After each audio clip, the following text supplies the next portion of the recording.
이건 말도 안 돼. 제발, 제발 여기서 평생 살게 해줘요.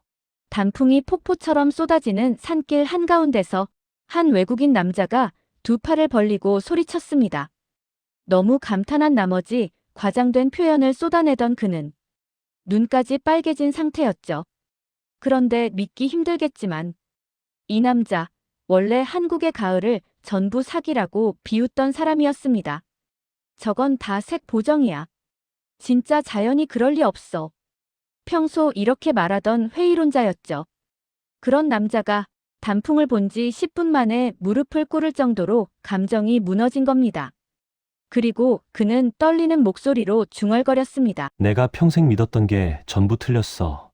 도대체 한국의 단풍이 이 남자에게 무슨 일을 한 걸까요? 이야기를 시작하기 전에 1초 만에 누를 수 있는 좋아요와 구독을 눌러주시면 더 많은 영상을 만드는데 큰 도움이 됩니다.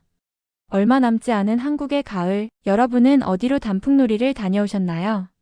아름다운 한국의 단풍만큼이나 행복한 나날을 보내셨으면 좋겠습니다.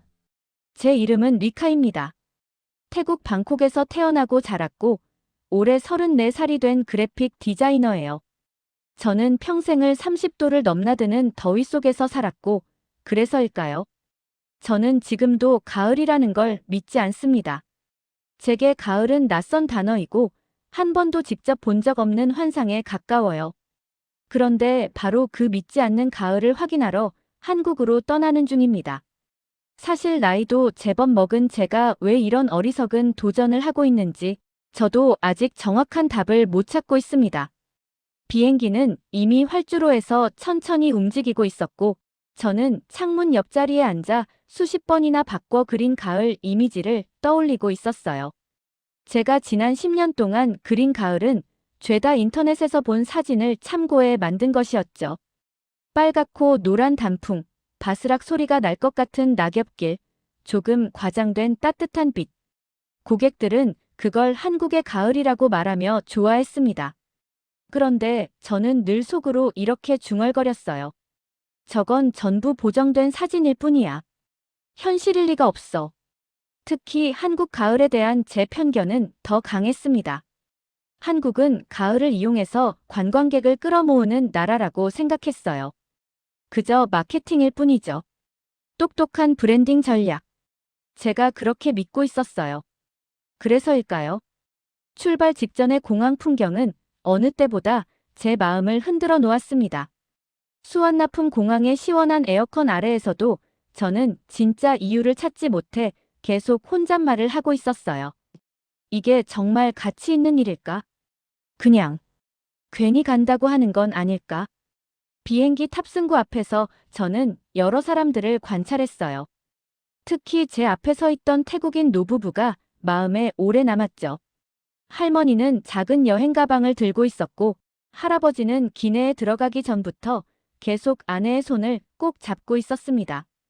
그 모습이 어찌나 다정하던지 잠시나마 제 안의 불안들이 잦아드는 것 같았어요. 그분들에게 한국 여행은 아마도 소중한 기억 중 하나가 되겠죠. 그런데 저는 혼자였습니다. 누군가와 감정을 공유할 여유를 남겨두지 않았고 무엇보다 제가 가진 회의론이 깨지는 모습을 누군가에게 보이고 싶지 않았습니다. 좌석에 앉자마자 저는 태블릿을 켜고 그동안의 작업물들을 쭉 살펴보았어요. 한국 가을 감성을 담아 만들어낸 광고 포스터들, 로맨스 소설 표지, 웹사이트 배너들. 다들 비슷했죠. 따뜻한 색감, 노란 잎이 떨어지는 장면, 산책로를 걷는 연인들. 그리고 저는 속으로 비웃었죠. 이런 게 현실에 있을 리가 없지. 그래서 지금 이 비행기를 타는 것도 사실 제 자신에게 묻는 여정이었습니다. 정말로 현실이 그림보다 더 아름답다는 게 가능할까? 사람들이 말하는 한국 가을, 그게 진짜라면 나는 뭘 믿고 있었던 걸까? 비행기가 이륙하자 창밖으로 방콕의 풍경이 멀어졌습니다. 유리로 반짝이는 고층 건물들, 룸핑이 공원에 짙은 초록색, 끝없이 계속되는 영원한 여름의 색. 태국의 계절은 변하지 않아요. 덥고 더 덥고 비가 오고 다시 덥고. 이 리듬 속에서 산 사람은 계절의 변화라는 말을 이해하기가 어렵습니다. 저도 그랬습니다. 그래서 어쩌면 더 의심이 깊었던 거겠죠. 누군가 말했어요. 사계절이 있는 나라에서 태어난 사람들은 변화의 흐름을 몸으로 느끼며 산다고요. 기온이 달라지면 마음가짐도 달라지고 하루의 속도도 바뀐다고요. 저는 그 말이 마치 동화를 듣는 기분이었습니다. 정말 그런 게 있을까? 날씨가 사람의 마음을 그렇게까지 바꿀 수 있을까? 창밖에서는 차갑고 하얀 구름만이 가득했습니다. 그리고 그 아래 어딘가에는 제가 믿지 않는 가을이 존재한다는 것이죠. 생각만으로도 이상하게 배가 간질거렸습니다. 설렘일까요? 아니면 두려움일까요? 제가 마신 기내 커피는 맛도 잘 느껴지지 않았습니다. 생각이 너무 많아서였죠. 만약 한국에 도착해 제가 본 모든 단풍이 진짜라면요? 제가 조롱했던 풍경들이 사실은 현실보다 오히려 덜 아름다웠다면요? 그렇다면 저는 제 직업을 어떻게 받아들여야 할까요? 아니, 제 자신을 어떻게 이해해야 할까요?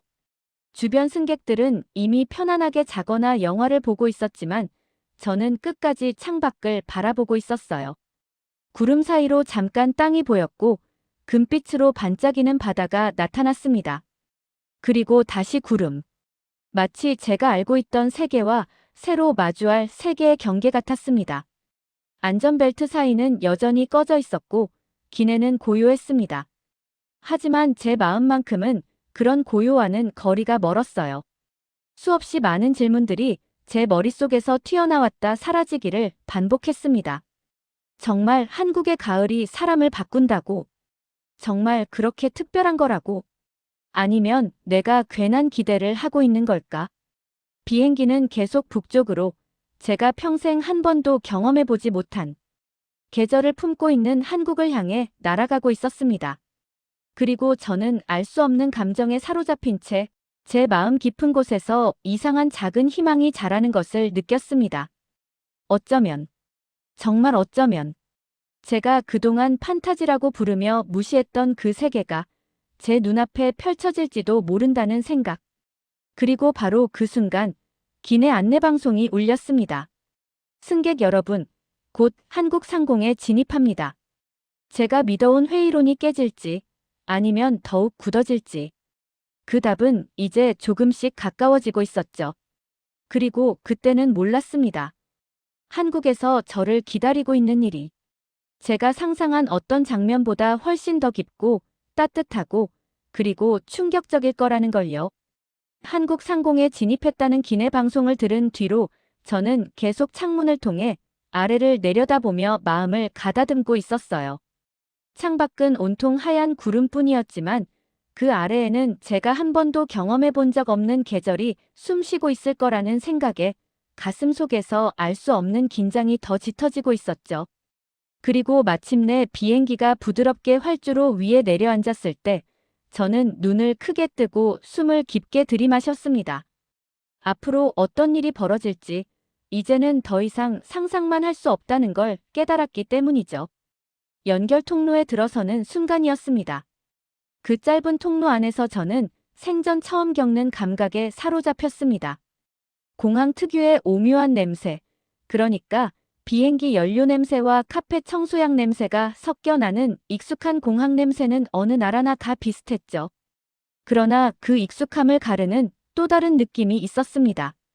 저는 무의식적으로 걸음을 멈췄고 뒤따라오던 정장 입은 한국 남자가 아이고 하고 투덜거리며 저를 피해 돌아가게 만들 정도였어요. 바로 온도 때문이었습니다. 이건 단순히 차갑다는 느낌이 아니라 마치 공기가 살아 움직이며 제 옷 사이로 파고드는 듯한 그런 종류의 추위였어요. 방콕의 쇼핑몰처럼 인공적으로 내리쬐는 차가운 바람이 아니라 자연 그 자체가 만들어낸 태양에서 지구가 살짝 등을 돌린 그 순간에만 느낄 수 있는 기온. 따뜻한 나라에서 평생 살았던 제가 한 번도 경험해보지 못한 낯선 세계였습니다. 어깨 위에 걸친 얇은 청자켓을 최대한 끌어당겼지만 아무 소용이 없었어요. 피부 위로 촘촘하게 소름이 올라왔습니다. 저는 그제야 깨달았습니다. 아, 이게 진짜 겨울로 향하는 나라의 공기구나 하고요. 입국 심사장으로 향하는 동안 저는 이상하게도 계속 발끝으로 바닥을 두드리듯 가볍게 움직이고 있었습니다. 추워서 그런지 아니면 갑작스러운 계절의 변화를 실감해서 그런지 저도 정확한 원인은 알 수 없었지만 말이죠. 폰에 자동 안내 메시지가 울렸는데 그 메시지 안에 적힌 숫자 하나가 제 눈을 크게 뜨이게 했습니다. 현재 기온 11도. 방콕에서는 기온이 11도까지 떨어지면 비상 상황이 벌어진다며 뉴스에서 다뤄질 정도거든요. 그런데 여기 인천공항에 모여있는 사람들은 그저 평범한 일상처럼 자연스럽게 움직이고 있었습니다. 그 차이만으로도 저에게는 이미 충격적이었죠. 입국 심사를 통과하고 캐리어를 찾은 뒤 저는 사람들 흐름을 따라 입국장으로 걸어갔습니다. 그리고 마침내 인천공항의 넓고 높은 내부가 제 앞에 펼쳐졌을 때 저는 그 규모와 웅장함에 다시 한번 숨을 들이켰어요. 천장은 하늘을 대신하는 듯 높았고 유리와 금속으로 이어진 곡선 구조물들은 외국에서 온 여행자들을 자연스럽게 품어주는 것 같았습니다. 그러나 이 모든 건 제게 큰 관심거리가 아니었습니다. 제 시선은 단 하나를 향해 고정되어 있었거든요. 입국장 앞쪽에 거대한 통유리창. 바닥부터 천장까지 이어진 그 유리 너머에 무엇이 있는지 확인하는 순간 저는 걸음을 멈춘 채 굳어버렸습니다. 뒤에서 아이 손을 잡고 가던 여성분이 제 캐리어와 부딪힐 뻔해 놀란 표정을 지었지만 저는 사과조차 제대로 하지 못했습니다. 시선이 창밖에 완전히 붙들려 버렸기 때문이죠. 바로 나무들 때문이었습니다. 이게 무슨 말인지 이해가 되시나요? 나무는 어디에나 있죠. 공항 주변에도 당연히 나무가 있죠. 그런데 그 나무들이 초록색이 아니었습니다. 아직 초록을 간직한 가지들도 있었지만 그 사이에 전혀 다른 색들이 섞여 있었어요. 불타는 듯한 주황빛, 깊은 와인색 같은 붉음, 황금처럼 반짝이는 노란 잎들. 햇빛이 비치는 방향에 따라 호박색이 은은하게 퍼져 있었고 어떤 잎은 가장자리만 살짝 물들기 시작해 두 가지 색이 동시에 존재하고 있었습니다. 그 모든 변화가 제가 사진으로만 보아왔던 바로 그 색들이 현실에서 아무런 보정 없이 제 눈앞에서 펼쳐지고 있었어요. 그 순간 몇 년 동안 단단하게 쌓아올린 제 회의론에 실금이 가기 시작했습니다. 저는 천천히 창문 쪽으로 걸어가 유리에 손을 짚었습니다. 차갑고 선명한 감촉이 피부에 닿자 더 실감이 났어요. 그 너머에 펼쳐진 세계는 더 이상 모니터 속 픽셀이 아니었습니다. 자연이 스스로 만들어내는 색이었죠. 제가 기계적으로 균형을 맞춰 배치하던 디자인 속 완벽한 단풍과는 전혀 달랐습니다. 자연의 색은 엉켜 있었고 예측할 수 없었고 그래서 더 살아있었습니다. 주변을 살피다 보니 저 말고도 같은 감정을 느끼는 사람이 많아 보였습니다. 싱가포르 억양의 우아한 영어가 들려 뒤돌아보니 60대 정도 되어 보이는 부부가 관광지 지도를 펼쳐들고 무언가를 논의하고 있더군요. 지도에는 형광색 포스트잇이 잔뜩 붙어 있었고 그 위에는 제가 인터넷으로만 보아왔던 산들의 이름이 적혀 있었습니다. 내장산, 설악산, 오대산. 이름만으로도 가을을 상징하는 장소들이었죠. 그 부부는 마치 평생을 기다려온 장소로 떠날 준비를 하는 듯 차분하고도 기대에 찬 표정이었습니다. 그 모습을 보고 있자니 저는 문득 가슴 한가운데서 어떤 묘한 울림이 올라오는 것을 느꼈습니다. 저분들도 나처럼 이 계절을 보러 온 걸까? 그런 질문이 자연스럽게 떠올랐어요. 그때였습니다. 제 옆에 누군가 조용히 다가왔고 작은 카메라 촬영음이 들렸습니다. 저는 화들짝 놀라 고개를 돌렸죠. 실용적인 바람막이와 튼튼한 등산화를 신은 한국의 젊은 남자가 서 있었어요. 친근한 얼굴과 말투였고 외국인에게 말을 걸어본 경험이 많은 듯 자연스러웠습니다. 그는 영어로 이렇게 말했습니다. 단풍 보러 오신 거죠? 저는 그 말에 놀란 듯 고개를 끄덕이며 대답했습니다. 네, 그런데 이렇게 공항에서부터 보일 줄은 몰랐어요. 그는 마치 익숙하다는 듯 부드럽게 웃으며 말했습니다. 처음에 다들 그래요. 특히 따뜻한 나라에서 오신 분들은요. 태국 출신이세요? 저는 그가 어떻게 알았는지 궁금해했지만 그는 저의 표정만으로 충분히 짐작할 수 있다고 말했습니다. 그러더니 창밖의 나무들을 가리키며 이렇게 말했죠. 이건 그냥 예고편이에요. 진짜는 산에 가야 볼 수 있어요. 예고편. 저는 그 단어를 속으로 몇 번이나 되뇌었는지 모릅니다. 이 이미지만으로도 충격적인데 이게 겨우 시작이라니요. 그 남자의 이름은 민호였습니다. 외국인들에게 한국의 자연과 여행 코스를 소개하는 여행 브이로거라고 했습니다. 그는 지금 도착하는 사람들의 표정을 기록하고 있었어요. 자신이 말하길 한 번도 경험해 본 적 없는 계절을 처음 마주하는 순간의 표정은 다시 찍을 수 없다고요. 그 말에 저는 뜨끔했습니다. 그렇다면 지금 제 얼굴은 카메라에 어떤 모습으로 기록되었을까요? 아마 믿기지 않는다는 놀람과 두려움, 설렘이 뒤섞인 표정이겠죠. 주변을 둘러보니 정말 많은 사람들이 가을을 찾아 한국에 왔다는 것을 실감할 수 있었습니다. 지도 위에 촘촘히 메모를 적어둔 노부부 가을 단풍 사진을 조심스럽게 들고 있는 베트남 할머니, 혹은 여행 가방을 끌며 주변을 두리번거리는 중년 커플들까지 모두가 비슷한 표정을 하고 있었어요. 그 표정이란 기대와 불안, 그리고 정말 저 색이 진짜야? 라고 묻는 듯한 복잡한 감정들의 혼합이었습니다. 민호는 그런 사람들을 카메라에 담으며 조용히 설명하고 있었어요. 이 사람들은요, 한국인들이 매년 당연하게 여긴 자연의 변화를 보기 위해 아주 먼 곳에서부터 온 분들이에요. 이분들에게는 이 계절이 정말 평생에 한 번일 수 있어요.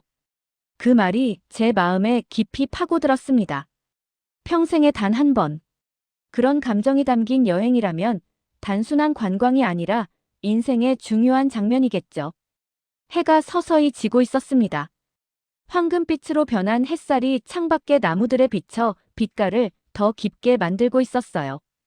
붉음은 더 붉게, 노랑은 더 밝게. 그리고 그 빛을 바라보는 제 마음속에서도 일종의 믿음이 조용히 자라나기 시작했습니다. 내일 저는 내장산으로 향합니다. 민호가 말한 예고편의 다음 장면을 보기 위해서요. 그리고 내일 제가 평생 품어온 회의론이 완전히 무너질지 아니면 다시 제 모습을 찾을지 지금은 알 수 없지만 분명한 건 하나였습니다. 오늘 이 인천공항에서 느낀 충격은 저를 이미 어딘가로 밀어내고 있다는 것. 제가 모르던 세계의 문이 열린 감각이었고 그 문틈 사이로 차가운 공기와 함께 변화의 계절이 저를 조용히 부르고 있는 듯 했어요. 그리고 저는 그 부름을 피할 수 없다는 걸 느꼈습니다. 내일 저는 새로운 장면 속으로 들어가게 될 거예요. 그 장면이 어떤 모습일지는 곧 알게 되겠죠. 버스가 서울 외곽을 벗어난 시간은 아직 동이 완전히 트기 전 새벽 특유의 푸른빛이 도로 위에 얇게 깔려 있을 때였습니다. 도시의 소음이 완전히 잠잠해진 채 숨을 고르고 있는 그 시간, 저는 창가 자리에 앉아 손에 쥔 종이컵 커피의 미지근한 온기를 의지하며 밖을 바라보고 있었죠. 유리에 닿은 숨이 하얗게 번져 사라지면서 마치 제가 곧 다른 세상으로 이동하듯 묘한 기분이 들었습니다. 초반 1시간은 지극히 평범했습니다. 도시는 교외로, 교외는 농지와 낮은 들판으로 바뀌며 어디서든 볼 수 있는 풍경들이 지나갔습니다. 아직은 대부분의 나무가 초록을 붙잡고 있었고 제가 공항에서 보았던 가벼운 예고편 같은 단풍빛만이 간혹 스쳐갔습니다. 역시 사진이니까 그렇게 보였던 거겠지. 스스로를 다독이듯 생각했습니다. 너무 기대하지 말자고요. 실망하지는 말자고요. 하지만 그건 2시간 정도 지나기 전까지의 이야기였습니다. 처음엔 아주 작은 변화가 다가왔습니다. 먼 언덕 위에 서 있던 나무 하나. 그 나무가 보여준 색깔이 지금까지 보아온 그 어떤 초록 빛깔보다도 더 또렷했어요. 진홍색. 단풍 사진의 필터 속에서나 보던 선명한 빨간빛이었죠. 마치 누가 숲 한가운데 붉은 잉크를 한 방울 떨어뜨린 듯한 느낌이었어요. 그 다음은 금빛이었습니다. 다시 그 다음은 오렌지색, 그리고 또 붉은색. 어느새 고속도로 주변의 숲 곳곳에서 색깔이 하나둘 번져나갔고 그 반점들이 순식간에 구역이 되고 언덕 전체를 칠해가는 불길처럼 퍼져나가기 시작했습니다. 초록색은 점점 배경이 되어가고 있었죠. 어느 순간부터 버스 안의 승객들 대다수가 창밖에 얼굴을 가까이 대고 있었고 나이와 국적을 가리지 않은 감탄사들이 작은 파도처럼 연달아 터져 나왔습니다. 그러던 중 버스가 커다란 커브를 돌았습니다. 그 순간 마침내 내장산 전경이 정면으로 나타났습니다. 저도 모르게 숨이 끊어지듯 말했습니다. 오 마이 갓. 아니, 그 말밖에 할 수가 없었습니다. 왜냐하면 산 전체가 하나의 거대한 불꽃처럼 타오르고 있었기 때문이에요.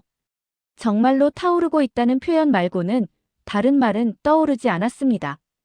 붉은빛, 주황빛, 금빛이 산의 한쪽 사면에서부터 다른 면까지 이어지며 거대한 바다처럼 출렁이고 있었어요. 각각의 색은 분명히 구분되는데 동시에 서로 섞여 흐르고 있었죠. 제가 10년 넘게 디자이너로 살며 만들었던 모든 가을 이미지는 그 순간 동시에 무너져 내렸습니다. 제가 올렸던 어떤 포스터도, 광고도, 여행지 홍보 디자인도 그 어느 것도 지금 제 눈앞의 현실을 따라가지 못했습니다. 거짓말처럼 너무 아름다운 풍경은 화면 속이 아니라 제가 손바닥을 대면 차가운 감촉이 느껴지는 진짜 유리창 너머에 존재했어요. 버스는 산길을 천천히 내려가 국립공원 입구를 향해 움직였습니다.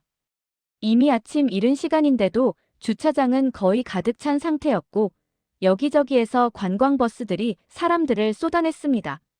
모두가 같은 목적을 가지고 내장산을 찾은 사람들이었죠. 가을이 잠깐뿐이라는 걸 잘 아는 사람들이었습니다. 버스 문이 열리고 차가운 공기가 한꺼번에 들이닥쳤습니다. 그 순간의 공기는 제가 지금까지 살며 단 한 번도 맡아본 적 없는 향이었어요. 차갑고 맑고 그 속에 단풍잎이 쓰러지는 냄새가 단맛처럼 녹아 있었습니다. 바람이 볼을 스치자마자 깜짝 놀랐지만 추위 자체가 문제가 아니었어요. 눈을 어디에 두어야 할지 모르겠을 만큼 풍경이 압도했거든요. 그때였습니다. 또다시 민호가 나타났습니다. 카메라를 들고 있었죠. 그는 말 대신 고개로 공원 안쪽을 가리켰습니다. 이제 시작이에요라는 조용한 초대처럼 느껴졌습니다. 저는 무언가에 이끌리듯 발걸음을 움직였습니다. 내장산 입구의 돌길은 넓고 단정했습니다. 하지만 시선을 잡아 끄는 건 길도 표지판도 아니었습니다. 그 길 위로 펼쳐진 끝없는 단풍나무 터널이 모든 것을 압도하고 있었죠. 가지를 서로 맞대고 엮어 만든 듯한 자연의 천장. 그 아래에서 저는 처음으로 완전히 멈춰 섰습니다. 머리 위에 모든 잎이 빛을 받아 반투명하게 빛나는 것을 보고 있자니 마치 절벽 끝에서 무언가 거대한 진실을 바라보는 듯 숨이 막혔습니다. 햇빛이 이리저리 움직이면서 색감도 따라 변하고 있었어요. 빨간 잎의 속살이 빛으로 드러나고 주황색 잎은 순간마다 다른 온도를 품고 있었고 노란 잎은 바람에 흔들릴 때마다 작은 종소리처럼 반짝거렸습니다. 저는 어느새 휴대폰을 들고 있었지만 셔터를 누르기 직전에 멈췄습니다. 아, 이건 안 된다. 사진은 이 장면을 담을 수 없었습니다.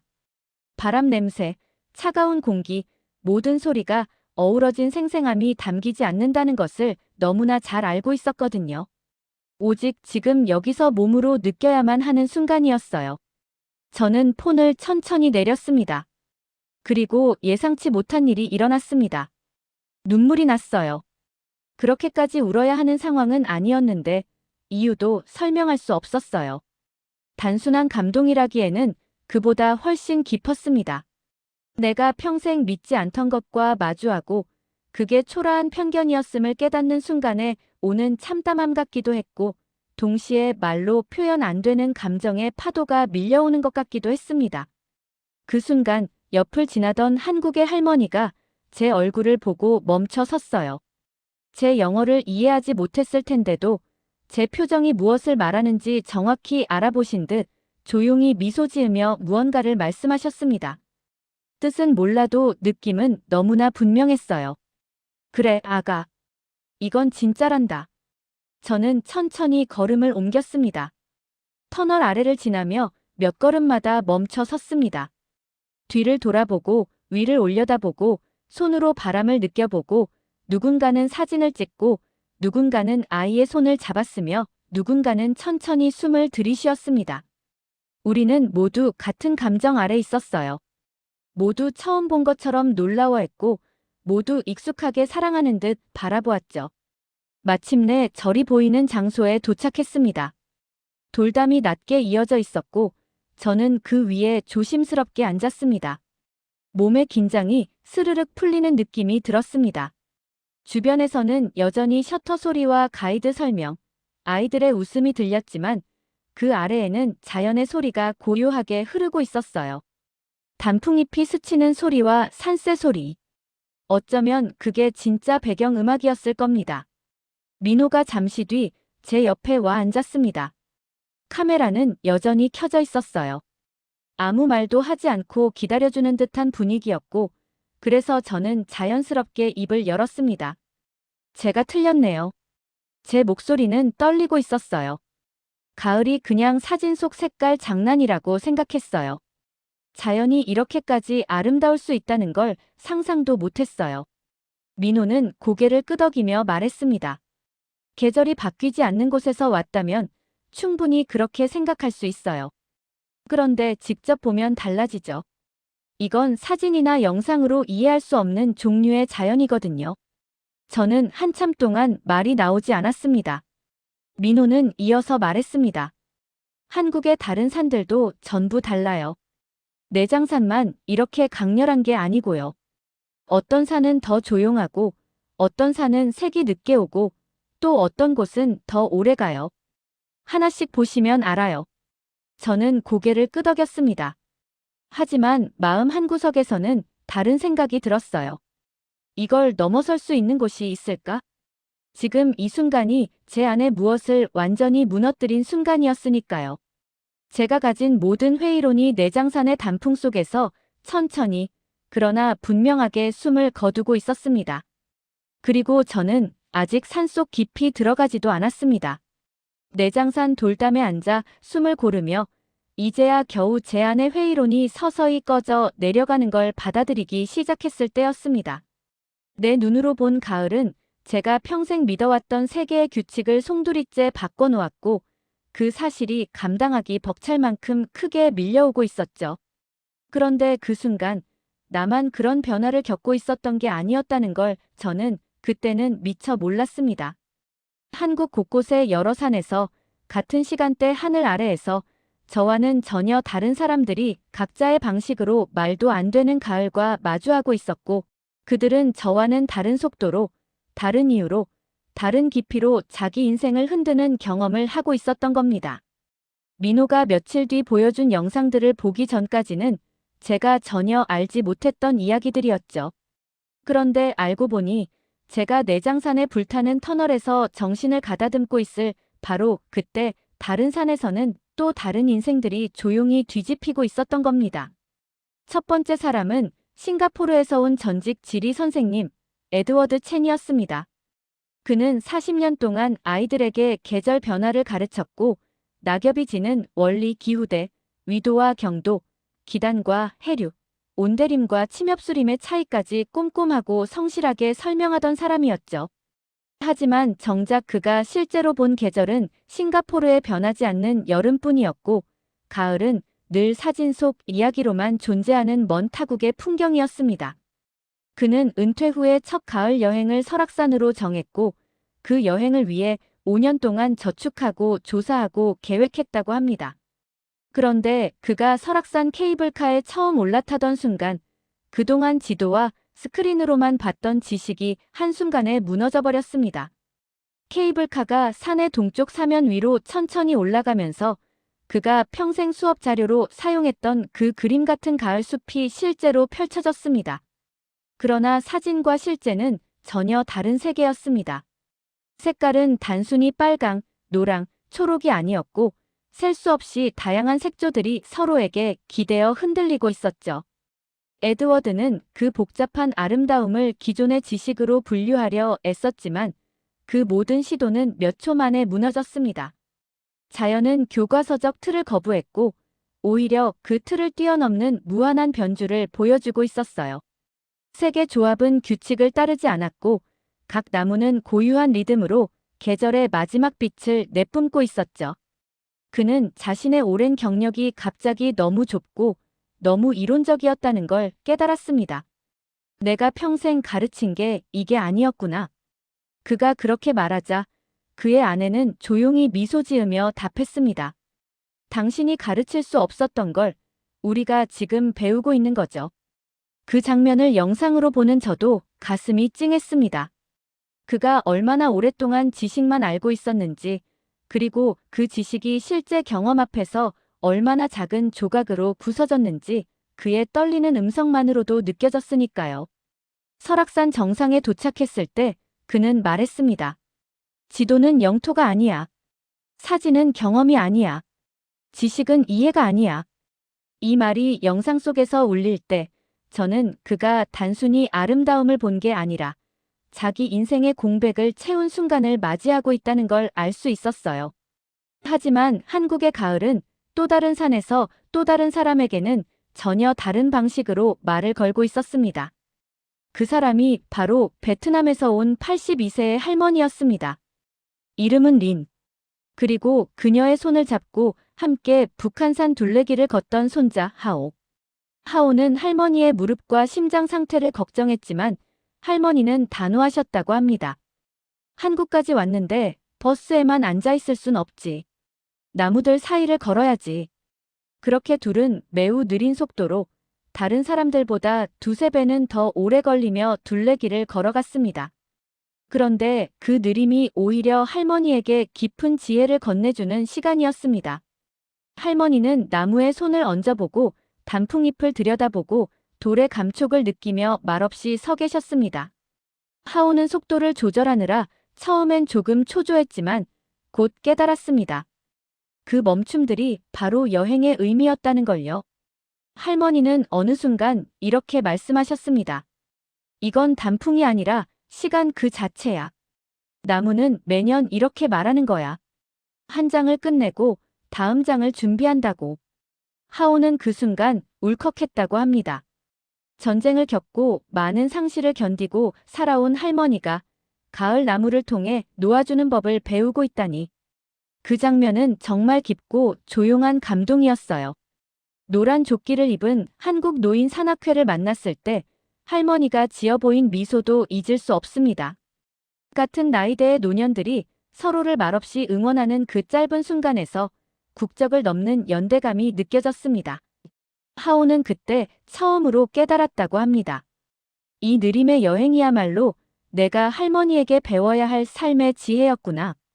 둘이 함께 벤치에 앉아 뜨거운 차를 마시며 가을빛 진한 계곡을 내려다볼 때 할머니는 말했습니다.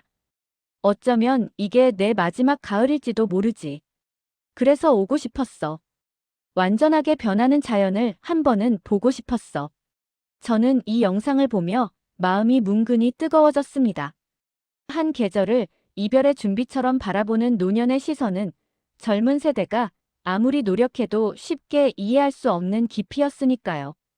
그리고 이 두 사람의 이야기 뒤에는 또 다른 이야기들이 이어지고 있었습니다. 서로 다른 산에서 서로 다른 사람들이 서로 다른 속도와 이유로 인생을 흔드는 순간들을 맞이하고 있었던 겁니다. 세 개의 산, 세 개의 여정. 그러나 결국 하나의 진실을 가리키고 있었죠.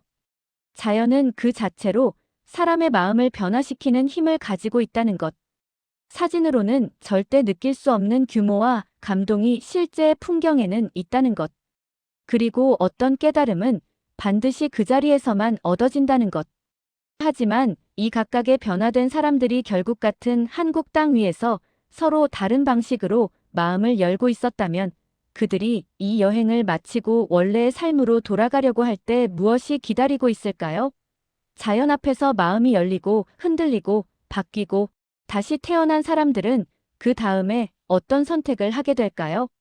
그리고 서로 다른 산에서 깨달음을 얻은 이 여정들이 언젠가 한 지점에서 만나게 된다면 그 순간에는 또 어떤 변화가 기다려 있을까요?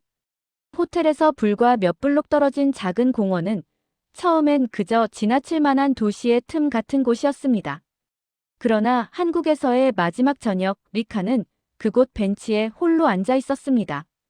가을바람이 생각보다 차가웠고 익숙하지 않은 기온 탓에 어깨를 한 번 더 웅크리게 만들 정도였죠. 리카는 방콕에서 나고 자란 사람이었으니 낮과 밤의 경계가 흐릿한 열대 기후에 익숙했습니다. 해가 지면 공기가 서늘해진다거나 계절마다 풍경이 확연히 달라진다거나 하는 변화는 그녀의 삶에 거의 존재하지 않았습니다. 어머니와 함께 자라던 어린 시절에도 늘 똑같았어요. 학교도, 거리도, 집 앞 나무들도 늘 같은 모습으로 남아 있었습니다.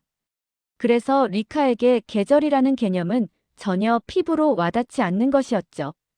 그런 리카가 한국에서 마지막 밤을 보내며 갑자기 이유를 알 수 없는 갈증 같은 것을 느끼고 있었습니다. 그것은 사진으로도, 글로도, 어떤 장면으로도 도저히 채워지지 않는 종류의 갈증이었습니다. 그래서 호텔방에 잠시도 머물러 있을 수 없었고, 결국 발길이 이 작은 공원까지 이끌어온 것입니다. 그때 나무 하나가 눈에 들어왔습니다.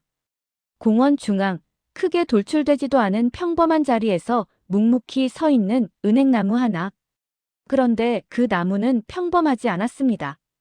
가로등도 켜지지 않은 황혼의 시간, 나무의 잎은 황금빛으로 빛났습니다. 금빛이라는 말이 말 그대로였죠. 사진으로 설명될 수 없는 살아있는 빛이었습니다. 잎 하나하나가 마치 작고 얇은 금속판처럼 빛을 받아 반사하고 있었고, 잎끼리 부딪히며 내는 흔들림조차도 금속성 울림처럼 느껴질 정도였죠. 리카는 그 자리에서 한참을 앉아 있었습니다. 스마트폰 배터리는 이미 10%대로 떨어졌고 저장 공간도 거의 가득 차 있었습니다.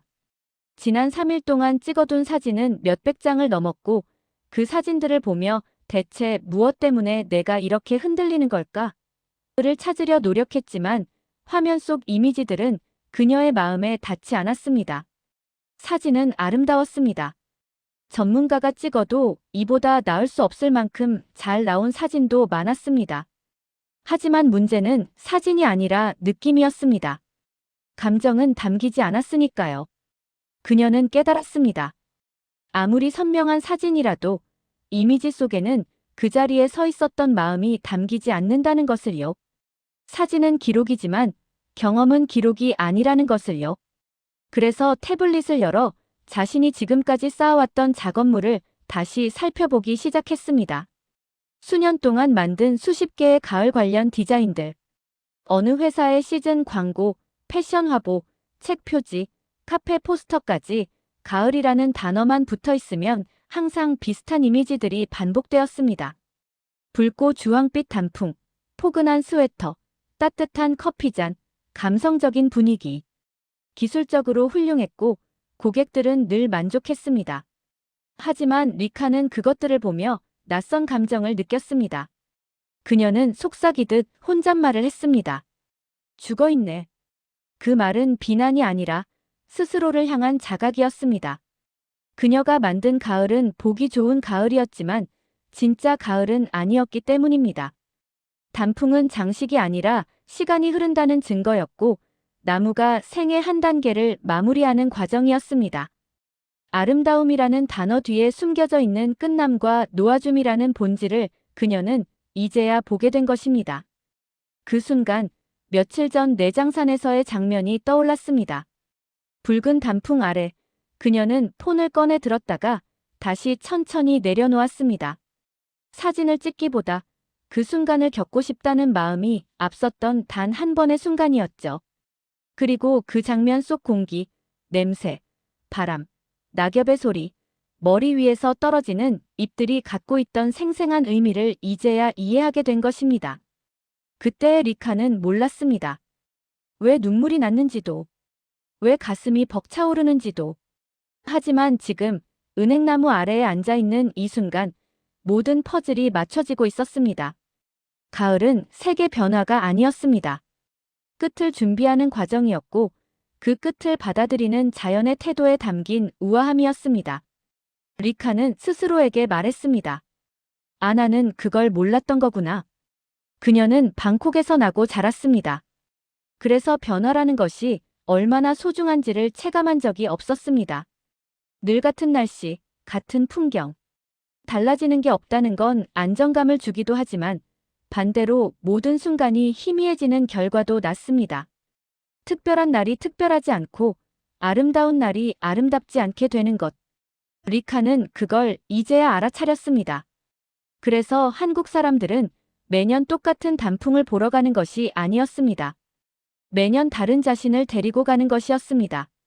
그 사실을 깨닫는 순간 리카의 마음 한가운데에서 오래 잠들어 있던 무언가가 아주 천천히 깨어나는 듯 했습니다. 그녀는 음성 메모 앱을 켜고 조용한 목소리로 중얼거렸습니다. 집에 돌아가면 모든 가을 디자인을 처음부터 다시 해야 해. 이제는 예쁘게 보이기 위해서가 아니라 가을이 말하는 걸 그대로 담기 위해서. 그녀는 자신의 말이 떨리는 것을 느꼈습니다. 그것은 두려움이었고 동시에 결심이기도 했습니다.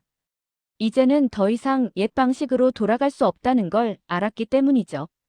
이해는 책임을 요구한다는 사실을 깨달은 것입니다. 주변 가로등이 완전히 켜지자 은행나무의 빛은 더 또렷하게 드러났습니다. 금빛잎 하나하나가 마치 세상의 이치를 조용히 말하고 있는 듯 했습니다. 리카는 잠시 눈을 감았다가 다시 떠보았습니다. 나무는 그대로 그 자리에 서 있었고 그녀는 그 나무를 바라보며 지금 느끼는 감정을 어떻게 가지고 돌아갈 수 있을지 생각했습니다. 그리고 문득 스스로에게 물었습니다. 과연 이 깨달음을 영원한 여름으로 돌아가서도 지켜낼 수 있을까? 그 생각이 끝나기도 전에 멀리서 또 다른 바람이 스쳤습니다. 리카는 잠시 숨을 고르고 나무를 한 번 더 바라보았습니다. 지금 이 순간조차 이미 조금씩 끝나가고 있다는 사실을 마음속 깊은 곳에서 받아들였습니다. 하지만 그 마무리가 슬프지는 않았습니다. 가을이 그렇듯 끝남은 오히려 아름다웠습니다. 그리고 또 어떤 이야기가 이어지려는 듯 리카의 시선은 천천히 공원 반대편으로 향하고 있었습니다. 그곳에서 그녀의 남은 밤은 아직 끝나지 않은 채 조용히 이어지고 있었습니다. 인천공항 출국장에 들어서는 순간 저는 문득 멈춰 서고 말았습니다. 불과 나흘 전 도착했을 때와 똑같은 공간인데도 마치 완전히 다른 장소에 온 것처럼 느껴졌기 때문입니다. 공항 건물은 변하지 않았습니다. 높이 쭉 뻗은 유리벽들, 밝고 차가운 빛을 뿜는 바닥, 곳곳에서 들려오는 여행객들의 바쁜 발소리. 그러나 저 자신이 바뀌어버린 탓에 이 익숙한 장면들이 전부 새로운 의미로 보였던 겁니다. 마치 눈이 새로 생긴 것처럼요.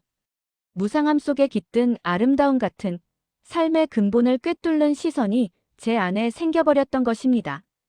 활주로가 내려다 보이는 커다란 창문 앞에 서서 저는 손에 쥔 방콕행 탑승권을 천천히 바라보았습니다. 비행기 탑승까지는 아직 40분이나 남아 있었지만 굳이 서둘러 이곳으로 온 이유가 있었죠. 도착 첫날처럼 이 창문 너머로 보이는 한국의 가을을 마지막으로 한 번 더 눈에 담고 싶었기 때문입니다. 저를 다시 끝없는 여름의 도시, 방콕으로 데려갈 은색 비행기가 오기 전에 이 계절의 마지막 숨결을 제 마음 깊이 새겨두고 싶었습니다. 창밖에는 공항 주변의 나무들이 여전히 서 있었습니다. 제가 한국 가을의 아름다움을 불신하며 바라보던 바로 그 나무들. 그런데 지금 그 나무들의 모습은 처음보다 훨씬 깊고 성숙했습니다. 나흘 사이 색이 더 짙어졌고 초록을 고집하던 가지들마저 과감히 금빛과 붉은빛으로 물들었죠. 마치 자신의 마지막 모습을 정성스럽게 완성해가는 장인처럼 조용하지만 결연한 아름다움이 담겨 있었습니다. 처음엔 믿지 않았던 이 풍경이 이제는 제게 가르침을 주는 선생님처럼 느껴졌습니다. 회의적인 제 고집을 천천히 그러나 확실하게 부수어버린 존재들이었지요. 그때 방콕에 계신 어머니에게서 문자가 도착했습니다. 비행기 정시지. 공항에 데리러 갈게. 오늘 여기 35도야. 35도. 체온과 비슷한 숫자였지만 그 더위는 때로 제 삶을 짓누르는 무거운 담요 같았죠. 평생 살아온 도시였지만 이제는 그 익숙함이 부담스럽게 느껴졌습니다. 차가운 11월 공기 속에서 비로소 숨을 편안하게 쉬는 경험을 해본 뒤라 다시 뜨거운 습기가 몸을 감싸는 환경으로 돌아가는 것이 어쩐지 숨막히게 느껴졌습니다. 그러나 현실은 선택권을 넓게 주지 않죠. 제 삶, 제 자리, 제 가족은 모두 방콕에 있으니까요. 다만 한 가지는 분명했습니다. 저는 이제 예전과는 다른 마음으로 돌아갈 수 있다는 것. 그것만큼은 제 선택이었습니다. 잠시 뒤 게이트 근처에서 익숙한 얼굴을 다시 마주쳤습니다. 여행 첫날 내장산 정상에서 마주쳤던 싱가포르 노부부 에드워드와 마가렛이었습니다. 그들은 나란히 앉아 여행 중 찍은 사진들을 넘기고 있었는데 두 사람의 얼굴에는 말로 표현하기 어려운 차분한 기쁨이 떠올라 있었습니다. 여정을 완성한 이들의 만족감, 그리고 방금까지의 감동이 이제 천천히 추억으로 변해가는 순간의 그 표정. 저는 멀찍이 서서 그 모습을 가만히 바라보며 생각했습니다. 이 부부가 첫날 제게 얼마나 중요한 깨달음을 줬는지 그들이 알기나 할까? 나는 그들을 순진한 낭만주의자로 판단했지만 결국 틀린 것은 나였고 옳은 것은 그들이었다는 걸 이제는 분명히 알 수 있었습니다. 그때 또 하나의 장면이 제 시선을 붙잡았습니다. 하얀 머리칼을 간직한 베트남의 할머니가 휠체어에 앉아 있었고 첫날처럼 젊은 손자가 밀고 가고 있었습니다. 하지만 이제 할머니의 무릎 위에는 누렇게 말린 단풍잎 하나가 비닐 케이스 안에 소중히 담겨 있었습니다. 사진도 그림도 아닌 진짜 잎. 그녀가 직접 산에서 만지고 가져온 삶의 마지막 여정을 증명하는 유물 같은 잎이었습니다. 할머니는 그 단풍잎을 보며 작은 목소리로 말했습니다. 이제 행복하게 죽을 수 있겠구나. 손자는 그 말을 듣고도 애써 태어난 듯 고개를 숙였지만 손등이 살짝 떨리는 걸 저는 보았습니다. 사랑하는 사람의 마지막 소원을 함께 이룬 뒤에야 느낄 수 있는 깊은 울림을 두 사람 모두 그 순간 전하고 있었습니다. 그 광경을 보고 있자니 제 목에서도 뜨거운 무엇이 차오르기 시작했습니다. 저는 천천히 시선을 돌렸습니다. 할머니는 자신의 마지막 가을을 살아냈고 그 한 장의 잎은 그녀가 남은 시간을 더 담담하게 받아들이게 도와주는 텔리스먼, 즉 삶의 부적 같은 존재가 되어주겠죠. 그 모습을 보며 저는 깨달았습니다. 우리는 모두 제각각의 이유로 이 가을에 왔고 제각각의 방식으로 무엇인가에 도달했다는 사실을요. 그 끝이 슬프더라도 그 감정이 귀하고 아름다웠습니다. 그러던 중 폰에 인스타그램 알림이 떴습니다. 민호의 새 영상이 올라왔다는 알람이었죠. 영상을 재생하자 한국의 가을을 누구보다 사랑하는 그의 진지한 얼굴이 나타났습니다. 한국 시청자 여러분께 라며 시작한 그의 목소리는 유난히 차분하고 절실했습니다. 그는 한국의 사람들이 너무나 당연하게 생각하는 가을이 사실 외국인들에게는 평생에 한 번이라도 보고 싶은 기적이라는 사실을 말했습니다. 우리는 매년 보니까 익숙하지만 이 아름다움은 다시 찾아오지 않습니다. 올해의 빛, 올해의 바람, 올해의 색은 단 한 번뿐이에요. 민호의 말은 단순히 계절을 이야기하는 것이 아니라 인생 전체를 비추는 메시지처럼 들렸습니다. 영상 마지막 장면에는 황금빛으로 타오르는 설악산이 화면을 가득 채웠습니다. 그 위에 적힌 문구. 이 가을은 당신을 기다려주지 않습니다. 당신은 기다릴 건가요?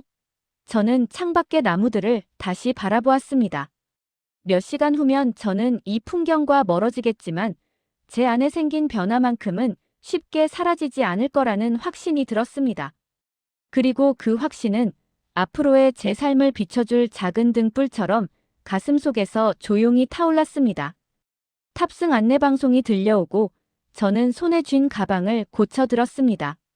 문득 나무들 사이로 보이는 희미한 산 능선을 바라보며 마음속으로 작별 인사를 건넸습니다. 이 산들과 이 나무들과 이 짧은 가을이 제게 가르쳐준 모든 것들에 대해요. 변화의 아름다움, 끝남의 가치, 그리고 지금 이 순간의 소중함을요. 방콕에 돌아가면 다시 더위가 기다리고 있을 것입니다. 변화 없는 초록의 계절도, 반복되는 일상도 그대로일 겁니다. 하지만 저는 예전과 같은 마음으로 그곳을 살지 않을 겁니다. 가을이 내게 보여준 진실을 잊지 않고 살기 위해 노력할 것입니다. 익숙함을 당연하게 여기지 않는 법, 끝을 두려워하지 않는 법, 오늘의 감정을 오늘 안에 충분히 느끼는 법을 말입니다. 비행기 문이 닫히는 소리가 뒤에서 들려왔습니다. 새로운 삶을 향해 나아가기 위한 부드러운 종소리 같았습니다. 저는 자리에 앉아 조용히 눈을 감았습니다. 그리고 이렇게 결심했습니다. 이 가을이 가르쳐준 것들을 절대로 흘려보내지 않겠다. 그 약속과 함께 제 이야기는 여기서 끝납니다. 하지만 그 가을이 남긴 울림은 이 영상을 듣고 계신 여러분의 마음속에서도 아주 오래도록 머물기를 바랍니다.